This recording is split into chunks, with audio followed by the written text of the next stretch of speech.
Alright guys, so this video is for new Mauser collectors. I have 3 Mausers on the table here. They're all different, of course.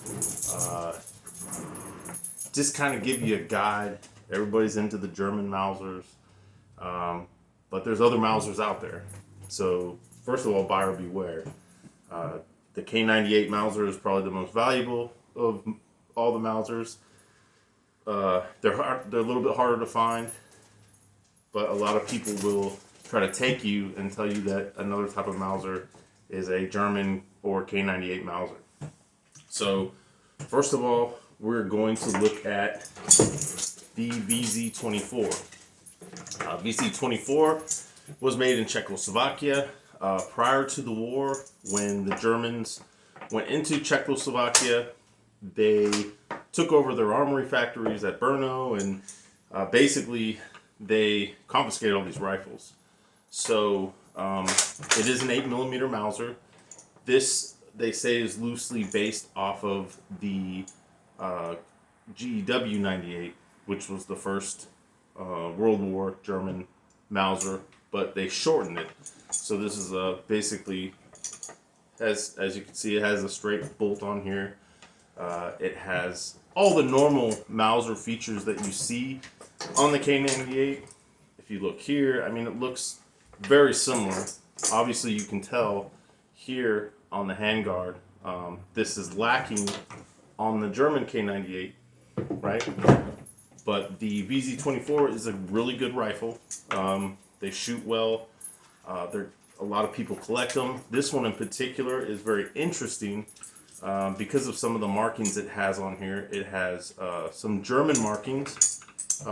It's kind of difficult to see, but here it has a Waffen mark, and it also has a proof stamp on the inside. It also has proof stamps, which leads me to believe that this rifle was possibly it was a commercial Mauser, which was shipped to Germany, and at some point they decided that they needed more rifles, and this was either given to the Wehrmacht or it was given to allies such as the Romanians.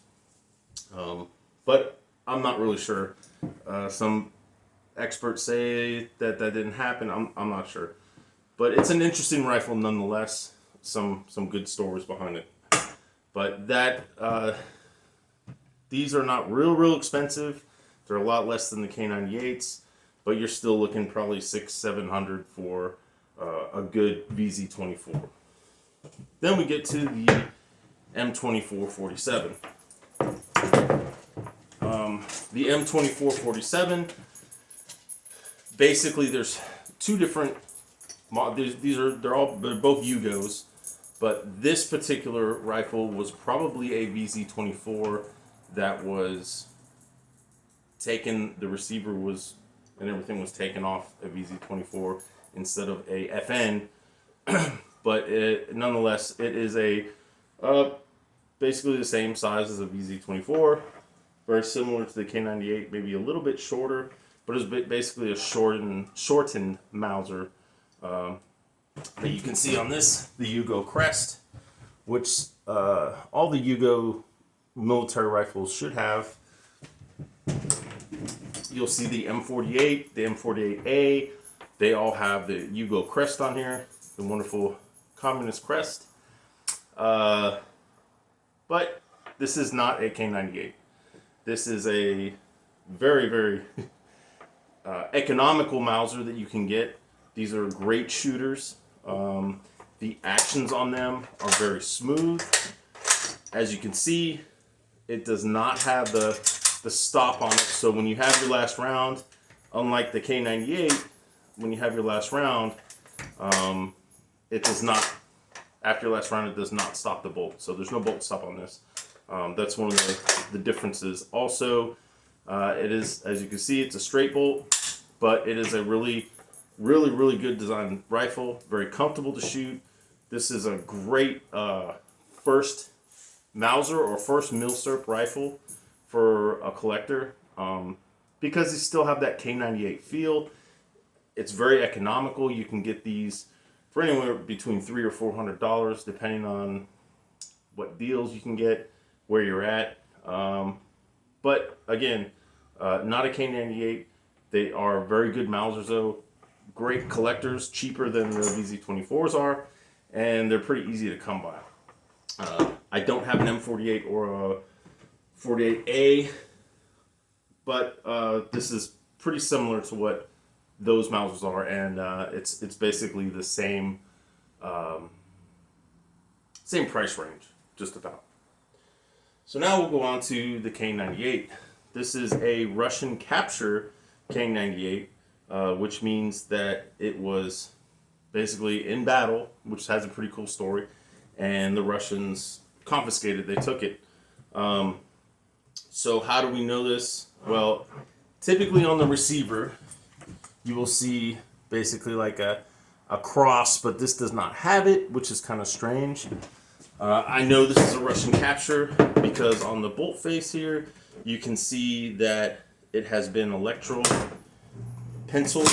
Also on the bottom, you can see it has been electro penciled.